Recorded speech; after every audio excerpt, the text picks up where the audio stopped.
Hi guys, I'm Paddy from windowanddoorparts.ie, and this video is the first of three about condensation that forms on windows and doors.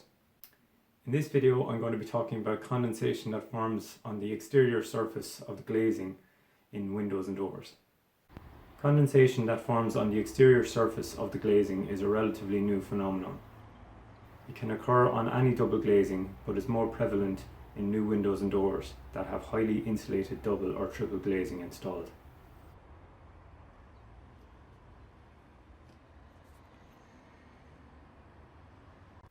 So let's go through what causes it to form. This is a cross section of a highly insulated double glazed unit. The orange section on the left represents the warm interior of a home, and the blue section on the right represents the cold exterior. The double glazed unit is constructed using specially coated glass that reflects the heat back into the house.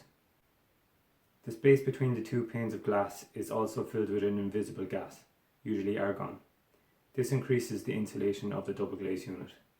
The heat that would normally escape through the glazing is now being reflected back into the room. Because there is very little heat energy making its way past the interior pane of glass and gas fill, the outside pane of glass stays the same temperature as the outside air. The condensation usually forms in the early morning as the sun's rays start to increase the outside air temperature. The outside pane of glass takes some time to warm to the same temperature as the outside air. This is when the condensation forms. The outside pane of glass is colder than the outside air temperature. Humid air comes in contact with the cold surface and the condensation forms.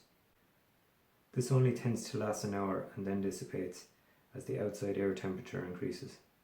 If this happens on your windows, it's nothing to worry about. It's actually a good thing. It's a sign that the glazing is doing its job. So that's it for the first video in the series. Please like and subscribe. The next video will be about condensation that forms on the interior surface of the window.